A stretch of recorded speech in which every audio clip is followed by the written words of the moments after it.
We're seeing a lot of residents out here, all very curious as to what is going on. This here, though, is the truck, dirt cheap demolition. We have been given confirmation this was a stolen vehicle, possibly, looking like some sort of work truck. Whether or not this suspect worked for this company or not, that is still unclear, but this is the truck that he was actually driving. If you take a look here at this car, or this truck's tire, you can see the damage from hitting the spike strip, and then even the back tire here, take a look at this back tire on the right side, completely demolished. Made of steel, this prototype is one of 8 that could be used along the U.S.-Mexico border. As you can see through to the other side, but if you look straight up, it's solid at the very top.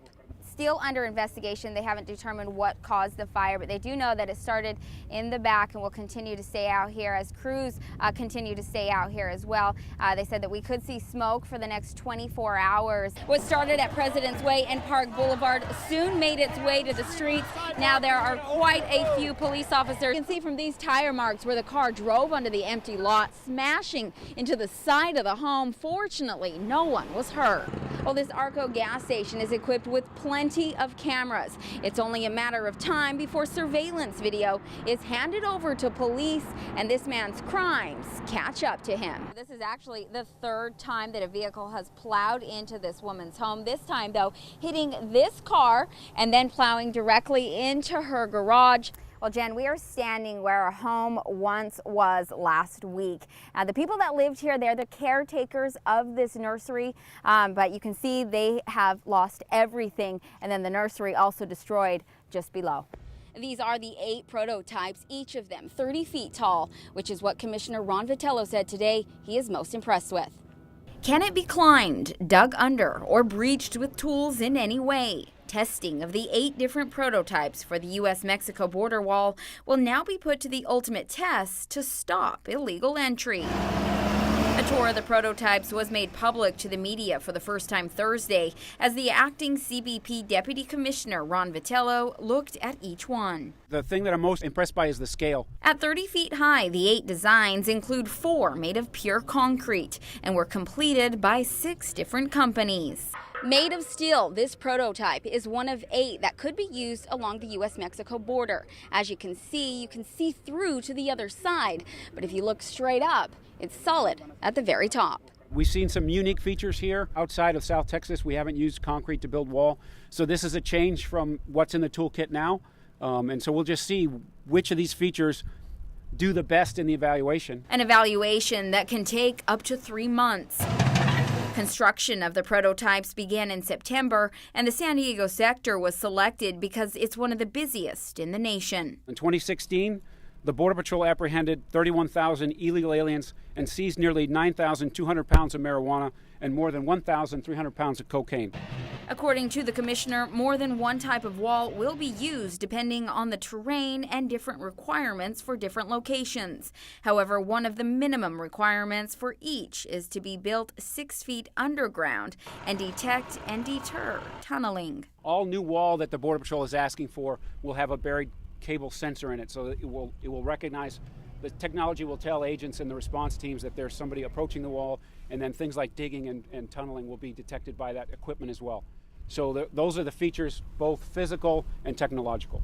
Each of these prototypes, after being tested, will help them learn what they need in future walls moving forward. At the prototype site in Otay Mesa, I'm Felicia Martinez, Fox 5 News.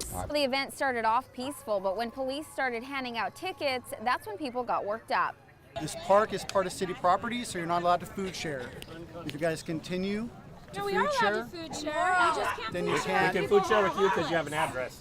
It's a discriminatory law. That part right there. You That guys part. continue to food share on public property, which is a city park. You guys are subject to arrest. Despite warnings by El Cajon police officers, those feeding the homeless at Wells Park Sunday took their chances. Even though the cops said if you come out and do it, we're going to arrest you. There they are. There they are. That is a basic human right to have food. Back in October, the city of El Cajon put a ban on food sharing in city public spaces, which includes city parks, in order to help stop the spread of hepatitis A. If you are having a birthday party here, that's perfectly legal. You may feed anyone you wish at a birthday party. Your soccer team, they win. They come here, let's have a pizza party. No problem. That's completely legal.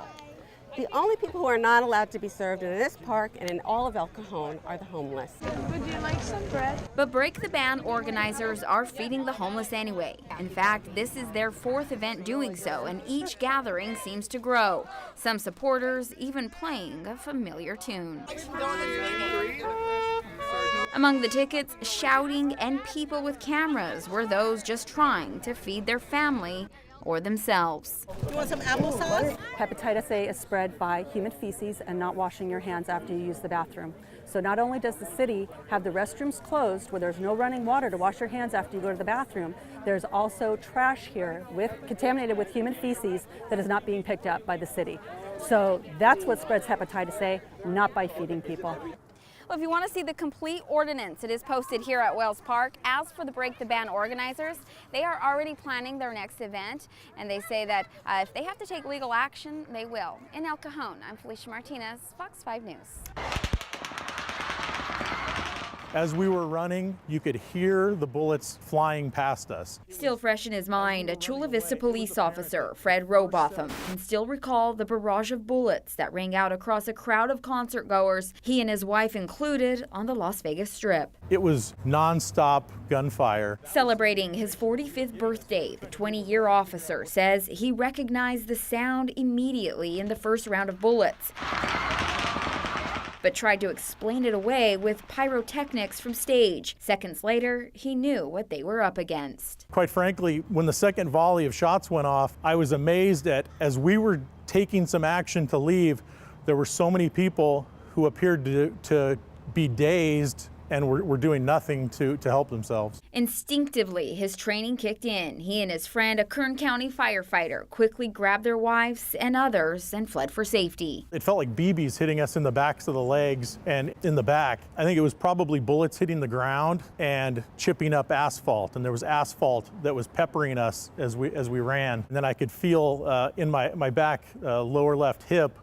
I got hit by something far more substantial. It almost felt like a baseball bat. I'd been swung and hit. And as we were running, I reached down, I could feel the blood on my hand. Officer Robotham had been grazed by a bullet, but kept going, telling Fox 5 escaping the area was the only solution. There's no way to fight back when somebody is shooting at you from high ground like that. Nobody was carrying guns. Even if we had, there's no way to fight back. All you can do is try to gain distance from where it's coming from. Robotham and about 100 others eventually found safety at McCarran International Airport. I feel tremendously lucky to have gotten out with friends and family, absolutely relatively unscathed, when you contrast that to those who were unable to. In Chula Vista, Felicia Martinez, Fox 5 News. Boxes full of supplies were put together in Mission Bay Saturday, just hours after a 6.1 magnitude earthquake and a 4.5 quake shook Mexico as the country copes from earlier disasters. For Heidi Flores, with family in Mexico City, Tuesday's devastation hit too close to home. I called my mom, my father, my sister, brothers, and nothing answered me, so I'm very scared about them. Flores feels blessed to know her family is safe, but is sad so many others are not. Alonso Moran, also with family in Mexico, says donating is necessary. I mean, we're right next to Mexico, so especially being in San Diego County, I believe, they should be getting the biggest support and the biggest help from us, since we're like so close to them. It's been less than a week since the country was rattled with a 7.1 magnitude earthquake in Mexico City that killed at least 305 across the region, including Morelos and Puebla, where supplies gathered this weekend are being sent. People need it now, and there are still many small towns that they need help, and they haven't got anything yet.